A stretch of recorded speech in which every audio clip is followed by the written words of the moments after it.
partecita nos hemos quedado? En las características del derecho constitucional. Bueno, ¿cuáles son esas características? Causalidad, politicidad y libertad.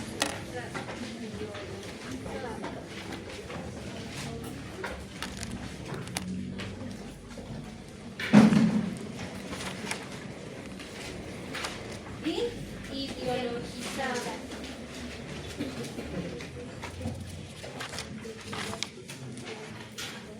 Bueno, estos son neologismos, ¿no? Especialmente estos dos. Pero ya hemos explicado un poco a qué se refiere. Creo que uno de los más importantes cuando hablamos del derecho constitucional es el carácter de causalidad que tiene la rama, porque hemos dicho que el derecho constitucional es la causa formal del ordenamiento jurídico vigente en un Estado, ¿cierto? ¿Por qué es la causa formal del ordenamiento jurídico dentro de un Estado? A ver, recuerden ustedes.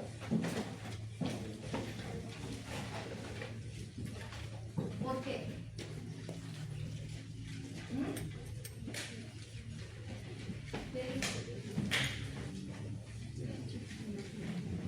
Porque establece cómo se hace la ley, quién debe hacerlo y cómo debe hacerlo. ¿Ya?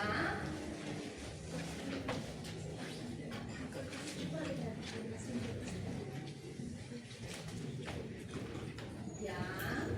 ¿Quién nos estaba ayudando anotando?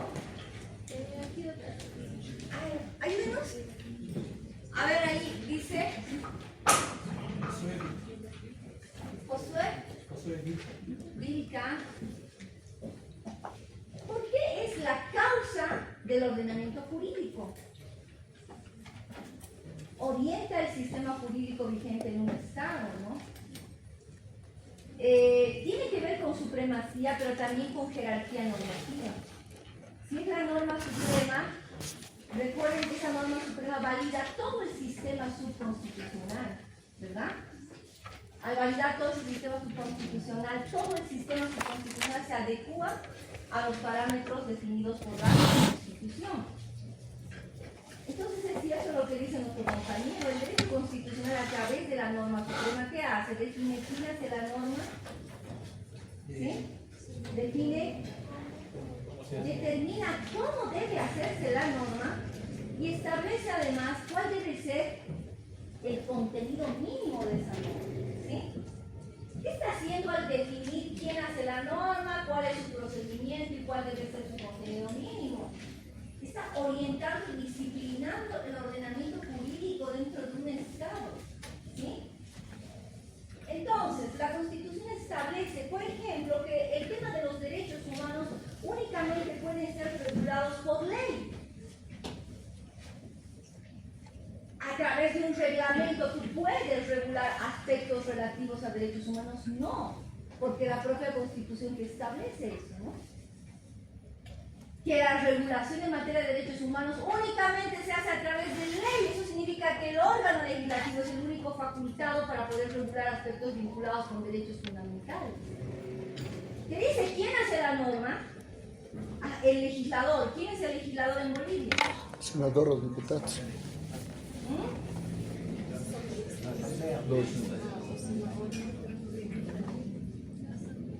La Asamblea Legislativa Plurinacional a través de sus diputados y senadores. Ese es el órgano encargado de aprobar leyes, ¿sí? Una de sus funciones más importantes es esa, no es la única, pero es una de las más importantes, ¿sí? Bien. Define quién hace la norma, define cuál es el procedimiento. La misma Constitución desarrolla cuál es el procedimiento legislativo. En la Constitución está previsto el procedimiento legislativo, ¿sí? ¿Cómo debe crearse una norma? La Constitución regula el procedimiento legislativo, ¿sí? Vamos a ver con ustedes eso también más adelante, cuando analizamos un poco la estructura orgánica del Estado. Pero además define cuál debe ser el contenido mínimo de esa norma, ¿sí? Varias clases anteriores hemos señalado, si la Constitución establece que la pena privativa máxima de libertad es de 30 años sin derecho a indulto, el legislador debe sujetarse a esa norma, a ese contenido mínimo en materia penal que ha previsto la Constitución. ¿Podrá poner una pena superior a los 30 años el legislador? Por ahí sí, ¿no? Pero sería inconstitucional. Sería contrario a la Constitución. Nos estamos diciendo que por esa razón el derecho constitucional tiene un carácter de causalidad. Es la causa formal del ordenamiento jurídico dentro de un Estado. ¿Sí? Esa es una de las características más importantes del derecho constitucional. Su carácter de politicidad. Hay un poco lo que decía nuestra compañera. Alguien nos decía ahí. ¿Por qué tiene carácter de politicidad esta rama?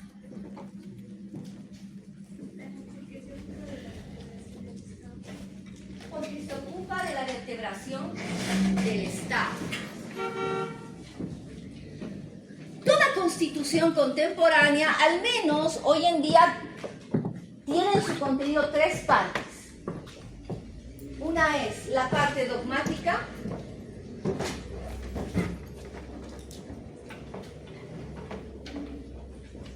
la parte orgánica y lo que llamamos constitución económica. La parte dogmática. ¿A qué se refiere la parte dogmática?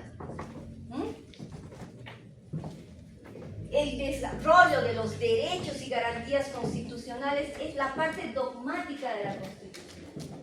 Esta Constitución del 2009 tiene un amplio catálogo de derechos. ¿Qué derechos están previstos en la Constitución? A ver, recuérdenme.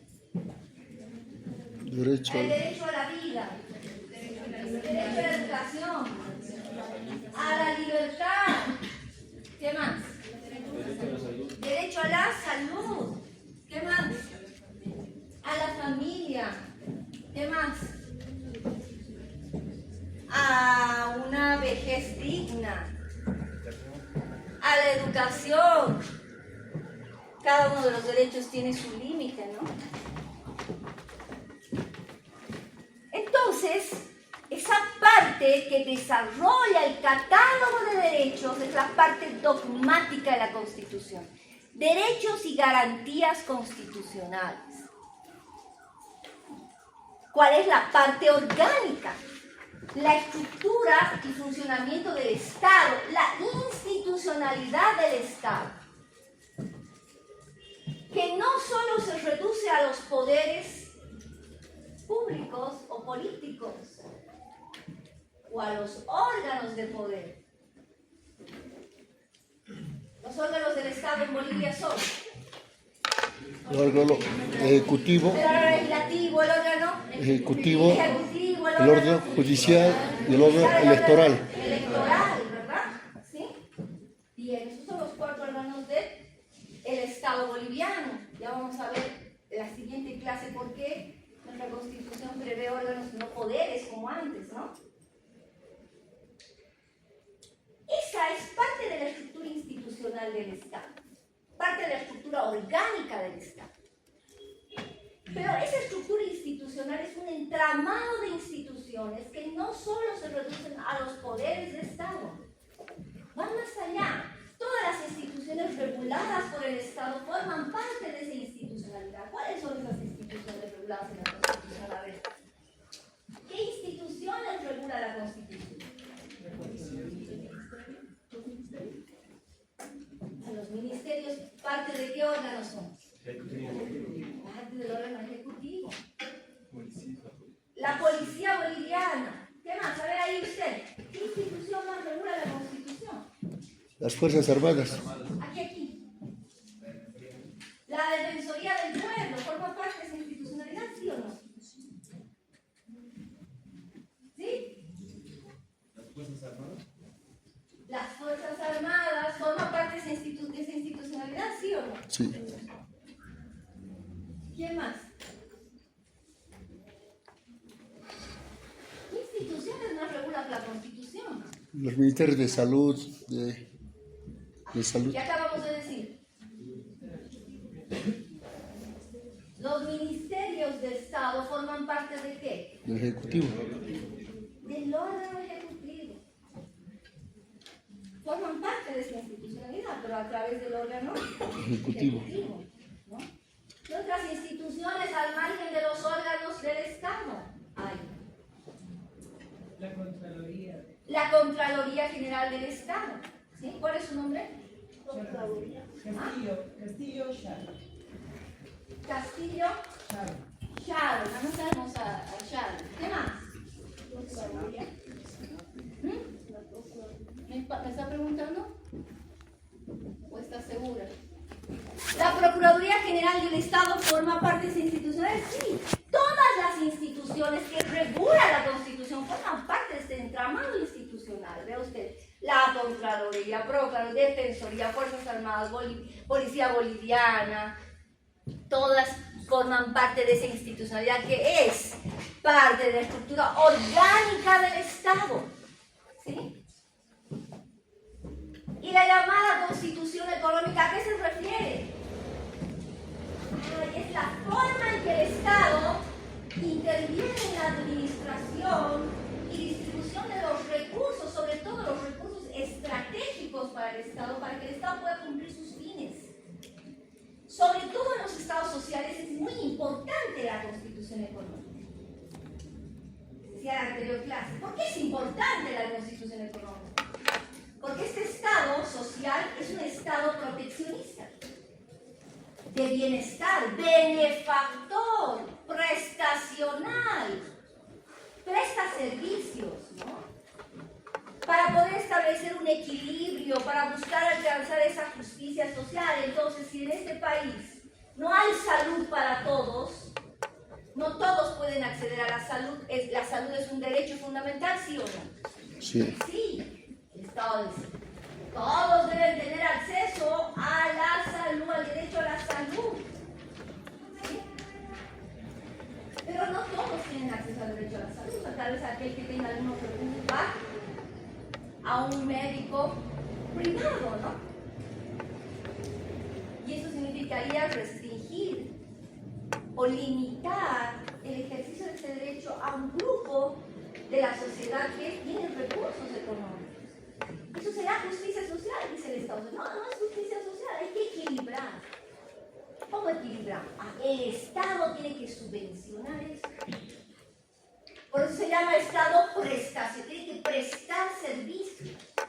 Por eso se llama Estado benefactor.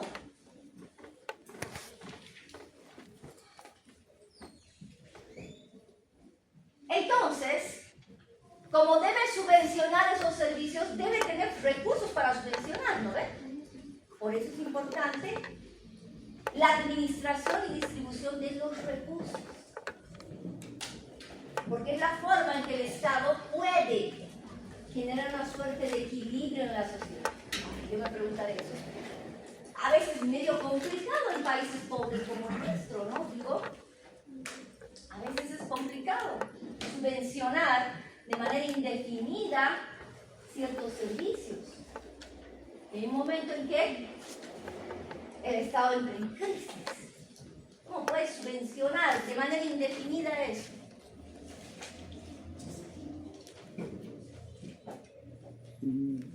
Eso es parte de la Constitución Económica. Cuando analicemos la Constitución Económica vamos a ver cuáles son los mecanismos que utiliza el Estado para lograr supuestamente esa justicia social y ese equilibrio que busca el Estado social.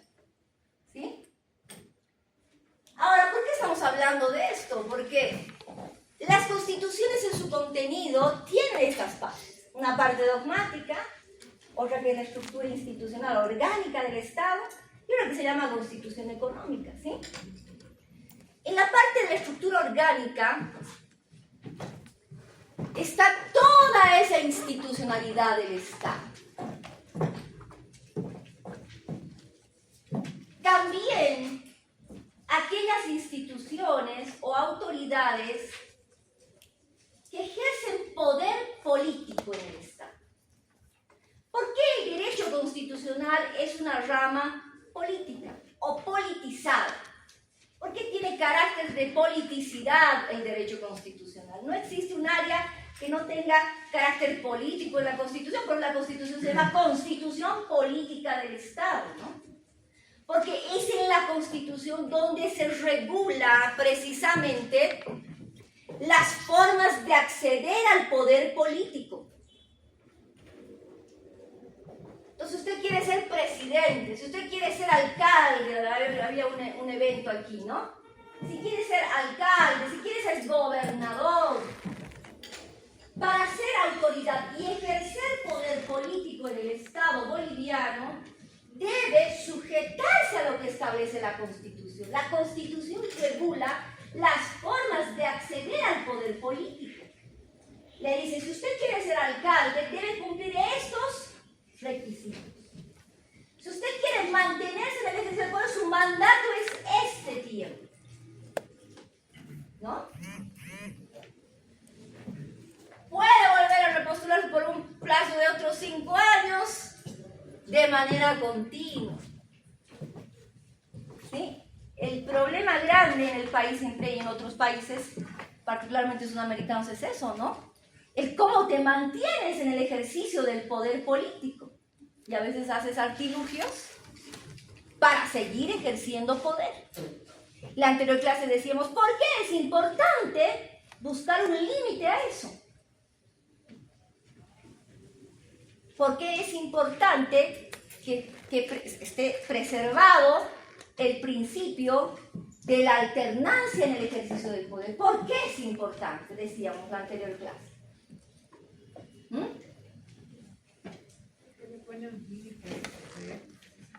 Porque le pone un límite, pero ¿cómo le pone un límite al poder? Mediante, a través del cambio, el nuevo que entra ya verifica, ¿no?, lo que ya ha hecho el anterior. El nuevo que entra, ¿quién es el nuevo que entra? El nuevo presidente, el nuevo gobernador, el nuevo alcalde. La alternancia en el ejercicio del poder es un principio del Estado liberal que lo que hace es lograr un control sobre los actos de quien ejercen poder político. ¿Será posible, yo les decía, el autocontrol de las autoridades? Si yo ejerzo poder, decir, me voy a autocontrolar, si he cometido actos de corrupción, llévenme a la cárcel. Es complicado eso, ¿no?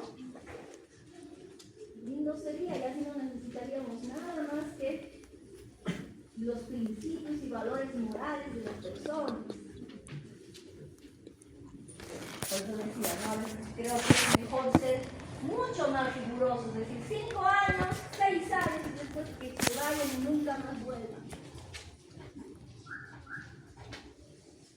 Entonces, la Constitución prevé mecanismos de control. Un mecanismo de control es el recambio. Primero, que no existan gobiernos indefinidos o sujetos a parámetros hereditarios, como ocurría en las monarquías, por ejemplo. Ahí nos cambiamos, ¿ves? Una monarquía, un Estado liberal en la historia. Y un principio del Estado liberal precisamente es este, la alternancia en la elección. Entonces no es que vamos a tener mandatos eternos, pero los mandatos eternos generan abusos y vulneraciones a derechos a quienes están en condición de ciudadanos o pueblo, ¿no? Por eso es importante la alternancia en el ejercicio del poder. Es un principio propio del derecho liberal, ¿sí? Entonces, la Constitución es la que pone esos parámetros, regula esos parámetros, te dice cómo llegar al ejercicio del poder, te dice cómo mantenerte en el ejercicio, te dice además cómo el soberano puede exigir que te aparten del ejercicio del poder. Bueno, este señor no ha cumplido, esta señora no ha cumplido con el mandato asignado por el soberano, vamos a revocar ese mandato. ¿Dónde está previsto eso? En la Constitución. Por eso es que el derecho constitucional tiene un carácter de politicidad. Tiene que ver con el ejercicio del poder político, que se genera dentro del marco del Estado, ¿no? Y tercer elemento, es una rama ideologizada, hemos dicho sí, ¿no? ¿Por qué es una rama ideologizada? Ninguna constitución es neutra, todas tienen una base, un fundamento ideológico, ¿sí? Nosotros en nuestra Constitución podemos revisar el fundamento ideológico en todo el texto constitucional, pero particularmente si abordamos una parte que no es normativa, por ejemplo, el preámbulo de la Constitución, ya podemos identificar cuál es la base ideológica de esta Constitución. artículo primero también nos define esos parámetros del fundamento ideológico de esta Constitución. Entonces no existen constituciones neutras ideológicamente, ¿no? Por eso es que el derecho constitucional es una rama ideologizada. ¿Bien? Esas tres características son importantes.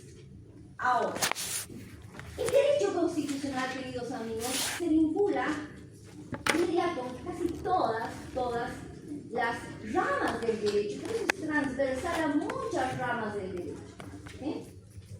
Particularmente está vinculada a algunas ramas, como por ejemplo, de manera natural se vincula al derecho político y al derecho administrativo. Se vincula y es transversal a las diferentes ramas del derecho, pero de manera natural, por lo que estamos diciendo incluso hace rato, se vincula al derecho político y al derecho administrativo. ¿Por qué se vincula al derecho político? ¿Qué será la ciencia política? ¿Qué será la ciencia política? Es el estudio del ejercicio del poder. Es el estudio del ejercicio, es una actividad reguladora del ejercicio del poder político. Y el poder político regula de alguna manera la conducta en la sociedad. Esa actividad reguladora del poder político es también reguladora del comportamiento de la sociedad. El derecho político, por ende, es un conjunto normativo, un conjunto de normas que van a regular precisamente el ejercicio del poder político, lo que estamos diciendo hace rato. ¿Cómo accedes al poder? ¿Cómo permaneces en el poder? ¿Cuánto de tiempo te puedes quedar en el ejercicio del poder?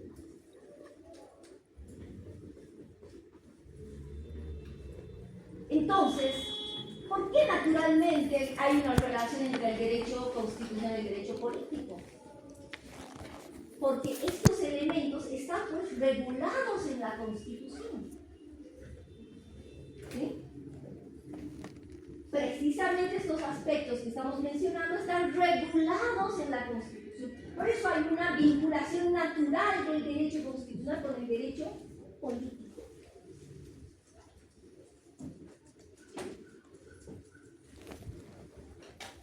También existe una vinculación natural con el derecho administrativo.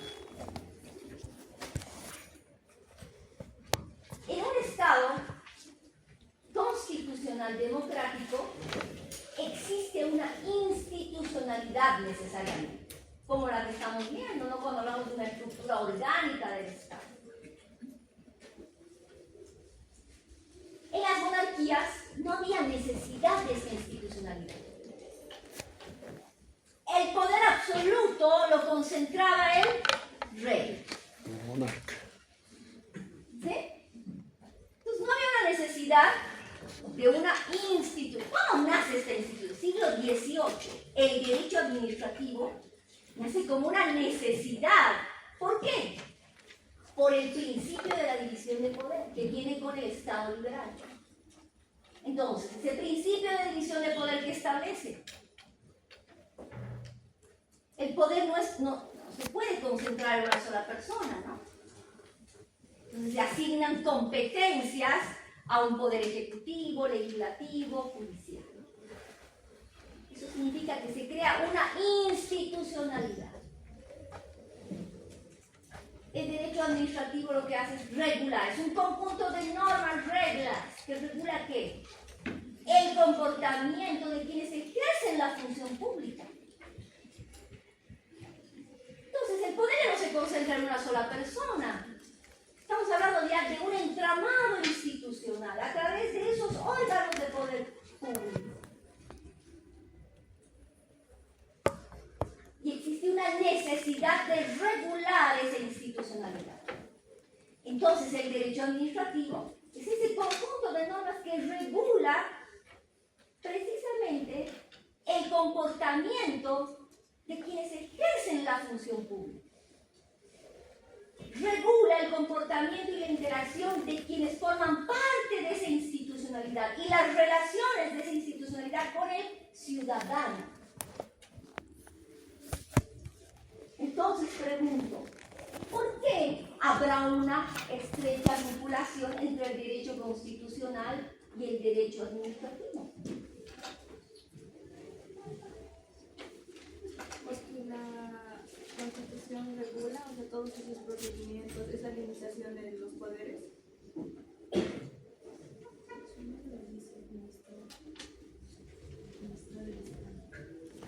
¿Qué será administración? Sistemáticamente, Administración es administrar el Estado. ¿Qué es la administración?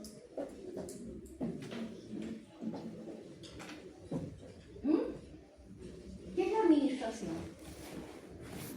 Gestionar.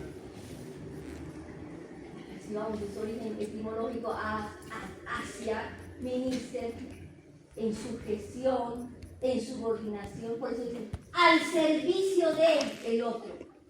Por eso la administración pública es al servicio del pueblo. La administración pública debe cumplir una función, estar al servicio, prestar un servicio al ciudadano, al pueblo. ¿De qué viene la palabra administración? ¿Cuál es la relación entre estas dos ramas?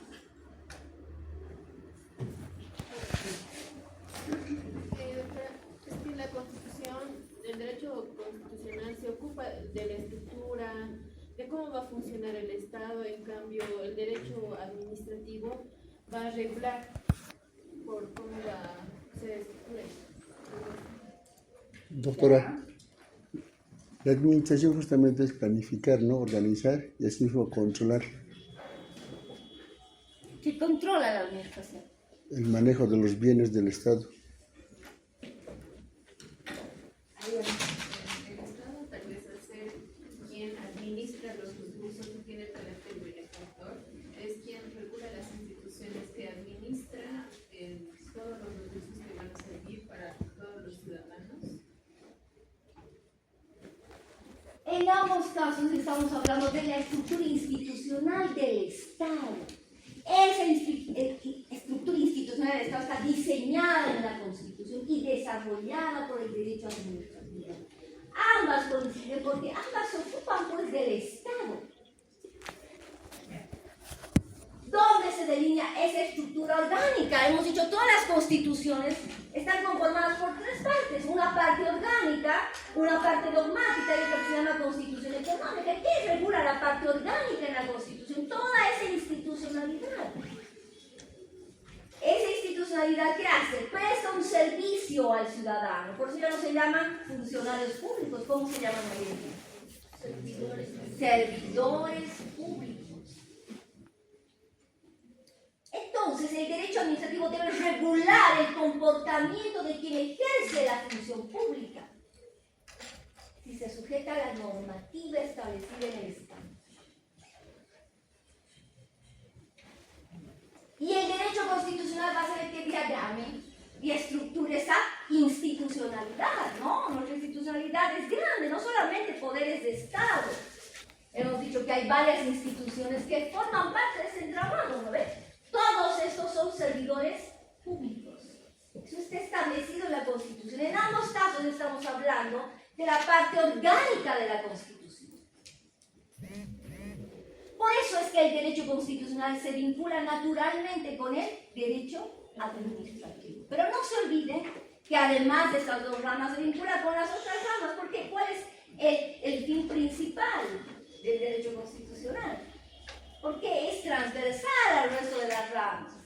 Porque el derecho constitucional identifica los demás institutos del derecho que son importantes para el funcionamiento del Estado, que son esenciales para la estructura y funcionamiento del Estado.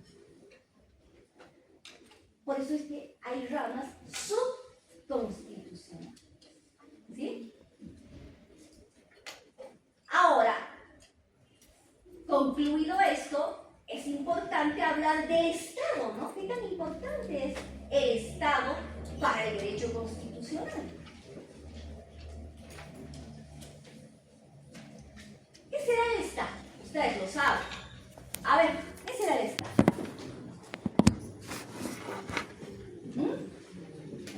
Ahí. Es lo que dice la sociedad jurídica y políticamente organizada. ¿Qué será el Estado? A ver, ¿qué más?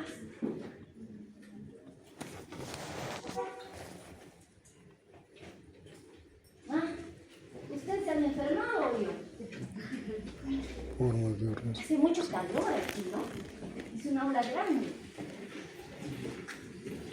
Pero bueno, ¿qué es el Estado? ¿Qué es el Estado? Es una forma de organización política, jurídica. Es una forma de organización. Es la sociedad jurídica y Que políticamente mantiene, organizada. y mantiene la soberanía del territorio.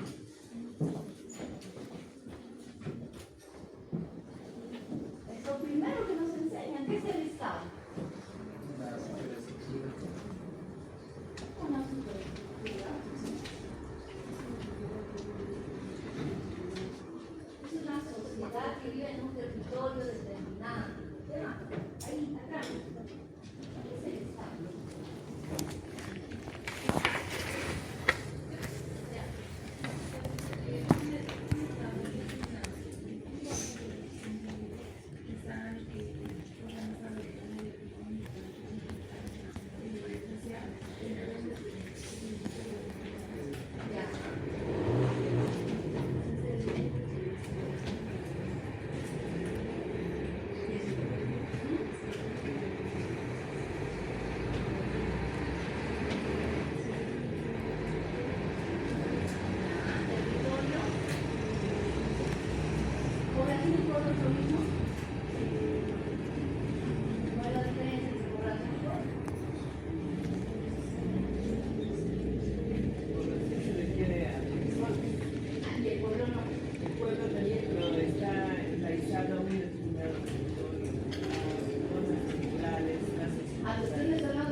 ¿Qué más saben? ¿Qué es el Estado?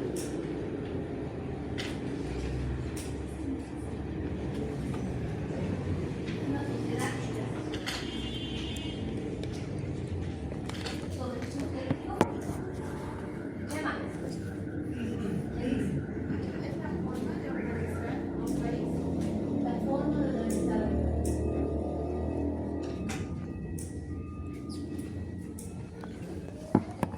Para Manuela piensa que el Estado está reservado para las sociedades complejas, donde existe o tiene que existir una autoridad que detenta la fuerza pública para hacer respetar el sistema normativo del Estado. ¿Sí? Existen varias definiciones de Estado, ¿no? Por ejemplo, desde la magnificación hegeliana, Hegel decía: todo lo que se nombre se lo debe al Estado. Hasta la concepción marxista que dice el Estado es. ¿Qué dice la concepción marxista?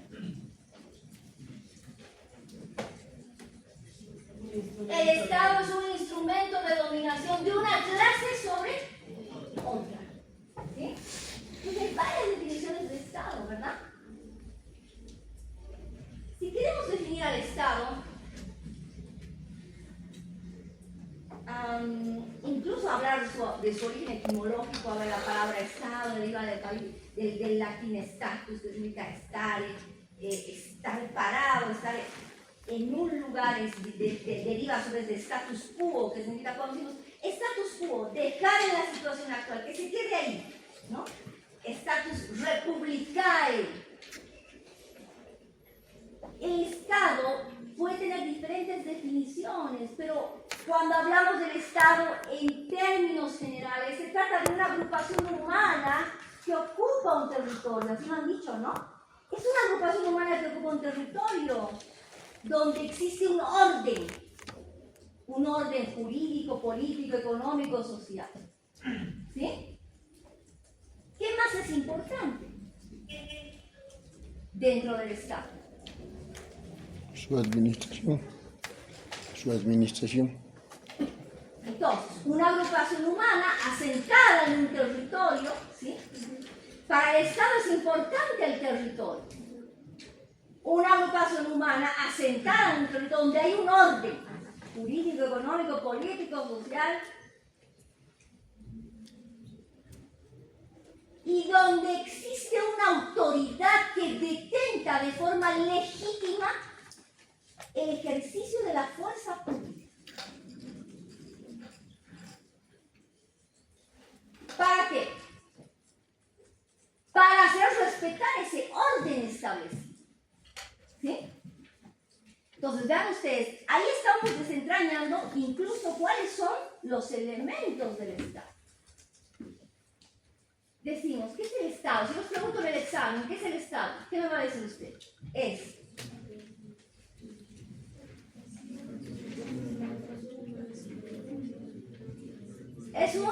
una agrupación humana asentada en un territorio donde existe un orden, ¿no? Detentado por una autoridad que además detenta ese orden, ese poder legítimo para hacer cumplir ese ordenamiento dentro de ese Estado, ¿verdad? Ese poder legítimo que detenta esa autoridad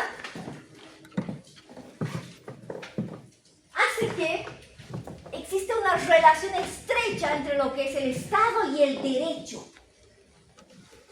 Debe haber en un Estado democrático debe haber una vinculación directa entre lo que es derecho y Estado. ¿El derecho qué es? Ese es el conjunto de normas, pero ¿de dónde vienen? ¿Creadas por quién? Por el ser humano. ¿Existiría derecho si no hubiera Estado? Creadas por el Estado. Y el Estado es esa autoridad que existe, pero que debe sujetarse a ese orden jurídico. ¿Ve usted la relación entre Estado y derecho? El derecho es creado por el Estado, ¿sí? No hubiera derecho si no existiera Estado, ¿sí? Pero el Estado debe sujetarse a ese orden jurídico.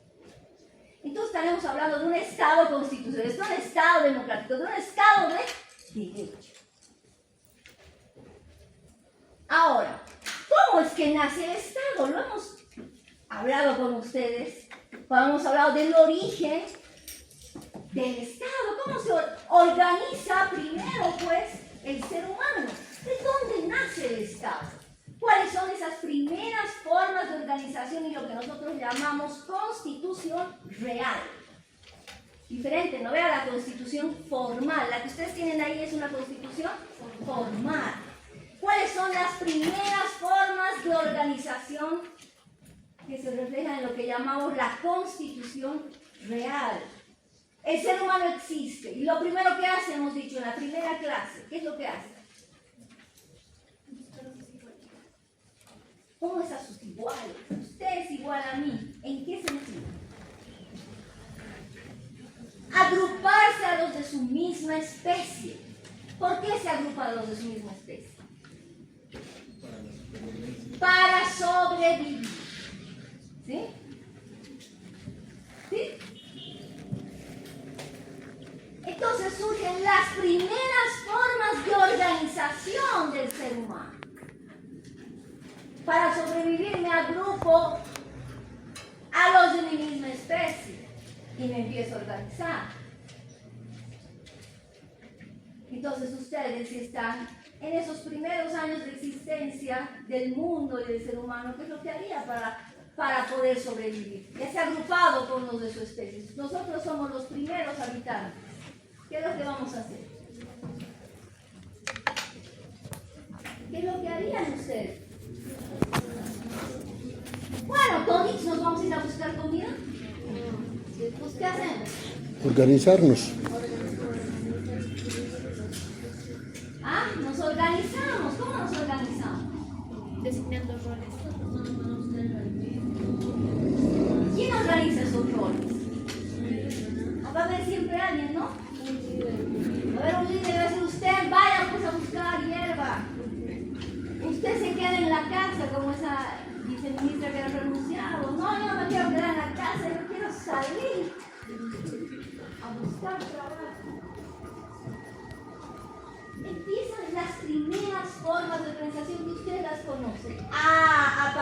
en las hordas. ¿No ves? ¿Cómo va evolucionando esas formas de organización? Las hordas, las primeras formas de organización del ser humano. ¿Cuál es la característica de las hordas?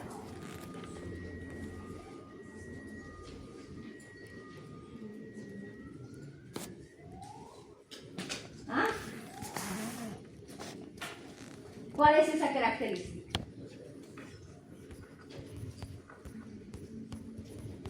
Los liderazgos en las hordas no responden a parámetros específicos, pueden ser circunstanciales, por ahí la compañera es la líder, tú haces esto, tú haces aquello.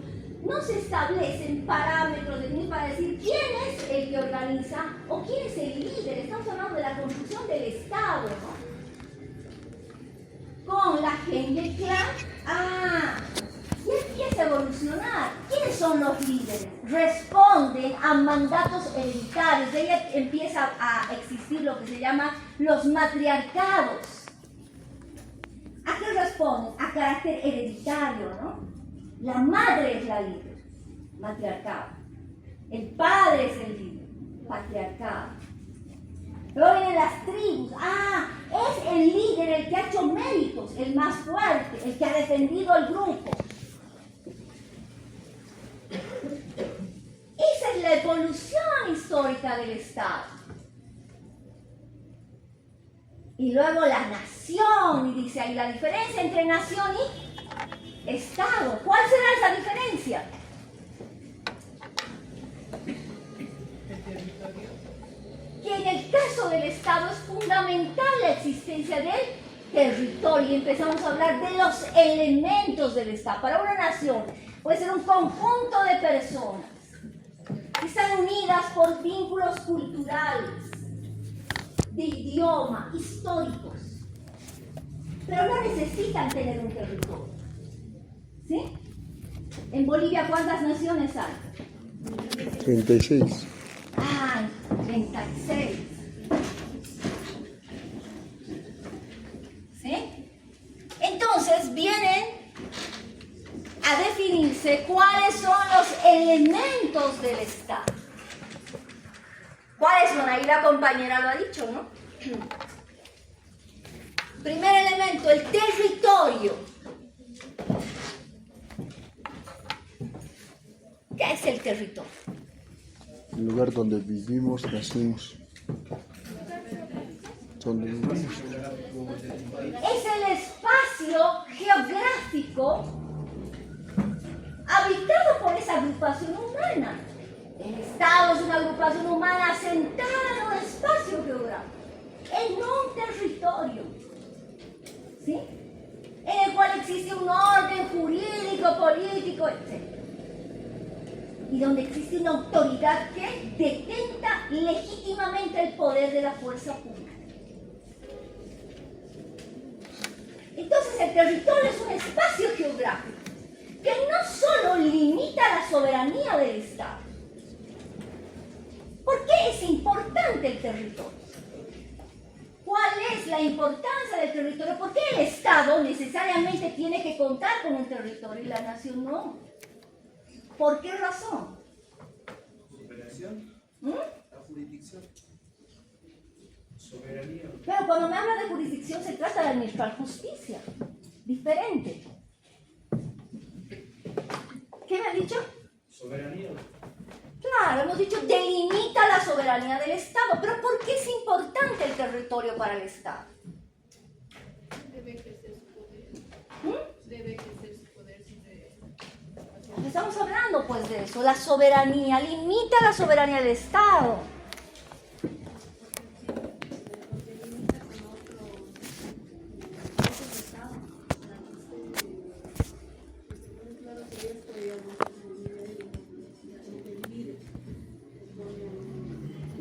Limita la soberanía del Estado. Tiene que ver también con un factor de desarrollo económico, porque en función al territorio también el Estado va a desarrollar. En función a la explotación de recursos y básicamente Todos los estados deben cumplir fines, ¿no? Para que el Estado pueda cumplir fin, necesita un territorio. Porque el territorio es generador de recursos. ¿Cómo el Estado puede cumplir fin sin recursos? Esa es la importancia del territorio. ¿Por qué todo el mundo entra en guerras, pues? Por los recursos, ¿no? Y tan importante para el Estado, entonces, es el territorio. Es fundamental, porque a través de esos recursos puede alcanzar sus fines, más si estamos hablando de un Estado social, ¿no? Hemos dicho, el Estado social es un Estado prestacional, benefactor, proteccionista. Entonces, ese Estado, por eso es pues importante la Constitución económica para un Estado social. Implica la Constitución económica la forma en la que el Estado administra, distribuye los recursos naturales y sobre todo los estratégicos para que ese Estado pueda cumplir sus fines. Entonces es fundamental el territorio para el Estado y es un elemento del Estado, ¿sí? ¿Qué otro elemento es importante? Hablemos una diferencia entonces. La población, dice. ¿Sí?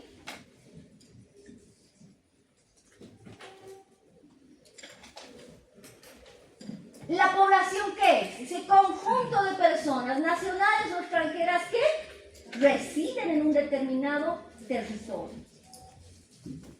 Se diferencia población de pueblo.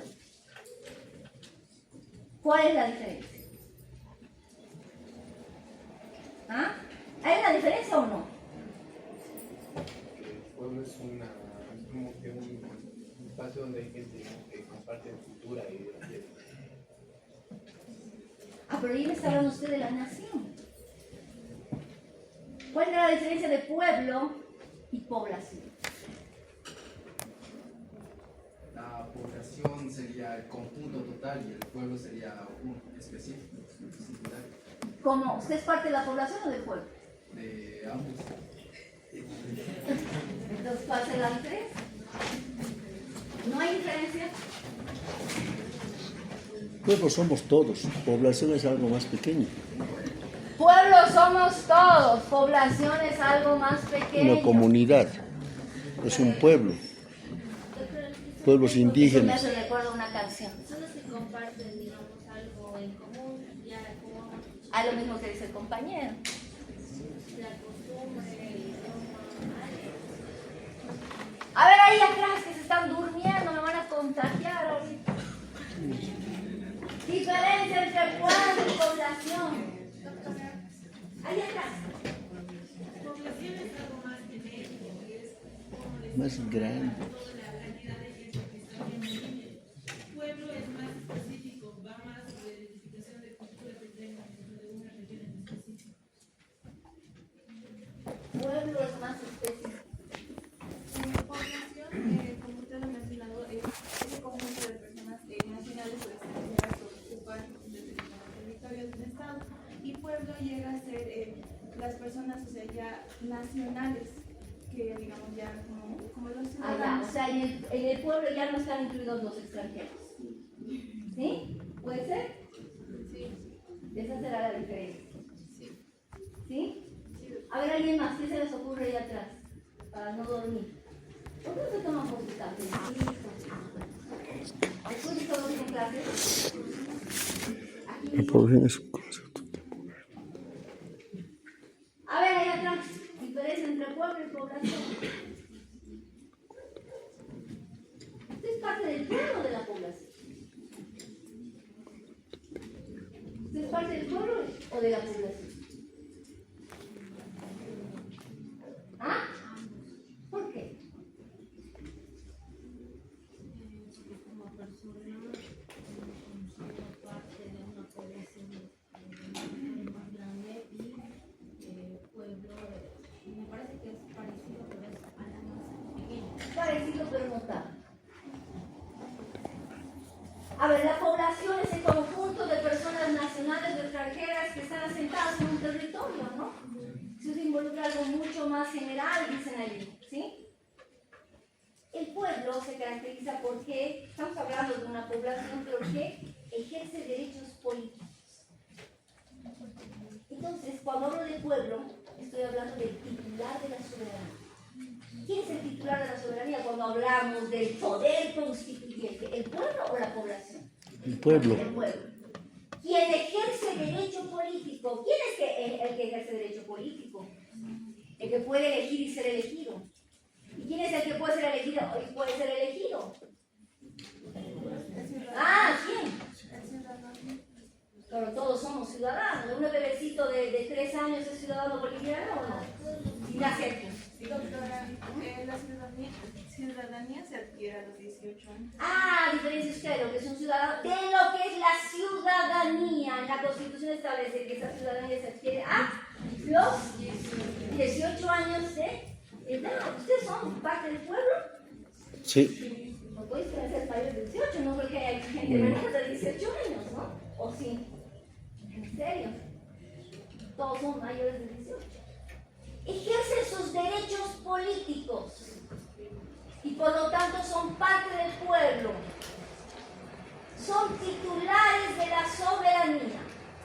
Toman decisiones. Ustedes van a ir a votar, por ejemplo, de aquí a 2 semanas. ¿Sí? Si quieren revocar a una autoridad, ¿pueden hacerlo? Sí. ¿Va a haber un referéndum de modificación de la Constitución? ¿Van a ir a votar? Sí. Toman decisiones. Es una democracia participativa. El titular de la soberanía es el pueblo. ¿Y quién es el pueblo? Son los ciudadanos, pero que pueden ejercer derechos políticos y han alcanzado la ciudadanía. Entonces diferencia usted lo que es la población de lo que es el pueblo. ¿No? El elemento, por supuesto, del Estado, ¿cuál es? La población. Pero el titular de la soberanía es el pueblo. De acuerdo a la Constitución, el soberano es el pueblo. ¿Sí? ¿Qué otro elemento más? El gobierno. ¿Sí?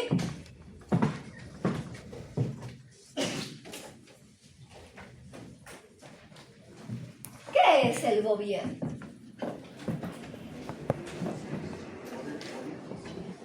Es el poder político.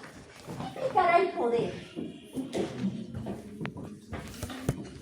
¿Qué será el poder en términos generales? Dice, él tiene poder. Ella tiene poder. Tiene el poder de administrar el Estado. Pero cuando hablo en términos generales, cuando digo, él tiene poder, ¿qué estoy diciendo? Oh, ellos están viniendo cuando hemos terminado la clase. Deberíamos haber hecho una lista, ¿no? Pues nada más por eso. Vamos a terminar aquí nuestra clase. Averigüen para la próxima clase qué es el poder.